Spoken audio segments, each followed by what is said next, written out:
بسم اللہ الرحمن الرحیم۔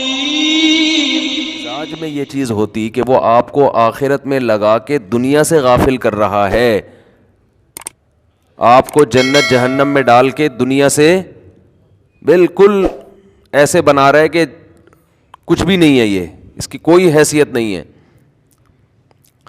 تو پھر تو بغداد میں جو یونیورسٹی اور کوفہ میں لوگ دنیا سے آیا کرتے تھے علم حاصل کرنے کے لیے، اور مختلف موضوعات پر 400 ہزار کتابیں ہوا کرتی تھیں، مسلمان سائنٹسٹ تھے، اور انگریز یہ بات لکھنے پر مجبور ہوئے کہ اگر مسلمان سائنٹسٹ نہ پیدا ہوتے تو آج ہم ترقی کے جس نقطے پر پہنچے ہوئے ہیں آج سے 500 سال کے بعد یہاں پہنچتے، اور مسلمان دنیا کی سپر پاور نہ بنتے۔ یہ کوئی زیادہ پرانی بات نہیں ہے، آپ 200-250 سال پیچھے جاؤ تو دنیا میں سپر پاور کون تھا؟ مسلم تھے۔ اتنی بڑی خلافت، اتنی بڑی ریاست،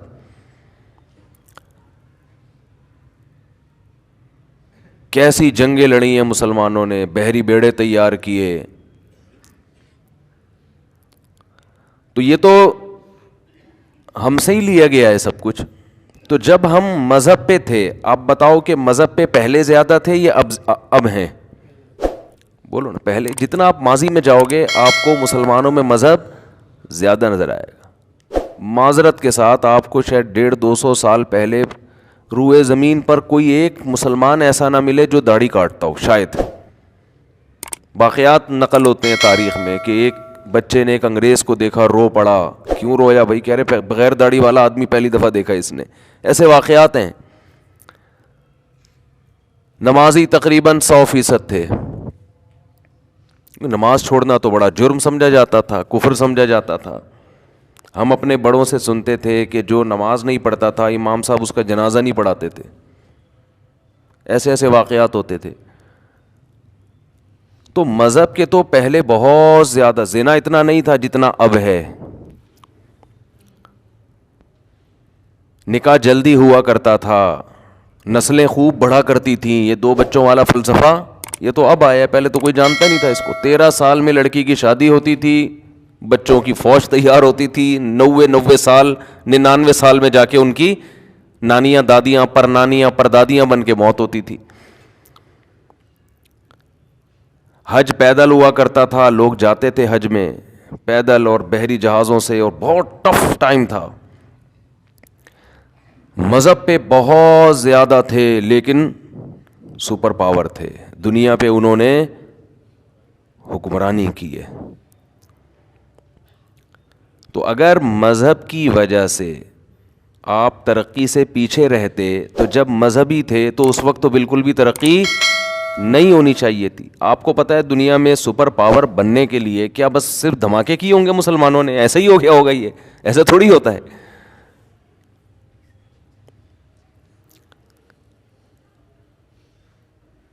تو گڑبڑ کیا ہوئی ہے مسلمانوں کے ساتھ جس کی وجہ سے مسلمان تنزل کا شکار ہو رہے ہیں؟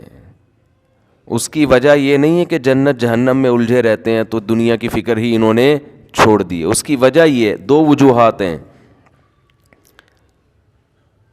کہ پہلی بات تو یہ کہ جنت جہنم میں الجھ ہی نہیں رہے ہیں، سمجھتے ہیں نا؟ یہ جنت جہنم میں موٹیویشن تو انسان کو جنت سے ملتی ہے، جتنی موٹیویشن جنت سے ملتی ہے اتنی تو گورا اپنی ورکشاپ میں نہیں کروا سکتا، یہ موٹیویشن پیدا نہیں کر سکتا۔ بڑا مسئلہ مسلمانوں کے ساتھ جو اس وقت چل رہا ہے مارکیٹ میں وہ یہ ہے کہ مذہب کی جو اصل تعلیمات تھیں ان کے بارے میں مسلمانوں کے نظریات صاف، بولو بھائی، نہیں ہے۔ یہ بڑا فالٹ پیدا ہو گیا ہے۔ آپ دیکھ لینا، موسمی مذہب چلتا ہے ہمارے یہاں۔ اسلام پر عمل ہمیں کرنا ہے 1 محرم سے 30 ذی الحجہ تک، 1 جنوری سے 31 دسمبر تک۔ لیکن آج کل جو مارکیٹ میں اسلام چل رہا ہے وہ کون سا چل رہا ہے؟ موسمی۔ محرم میں الگ ٹائپ کا اسلام نظر آئے گا آپ کو، سفر میں الگ ٹائپ کا اسلام نظر آئے گا، ربیع الاول میں الگ ٹائپ کا اسلام نظر آئے گا آپ کو۔ رسومات ہیں جن پہ لیبل کیا لگایا جا رہا ہے؟ بولو نا اسلام کا.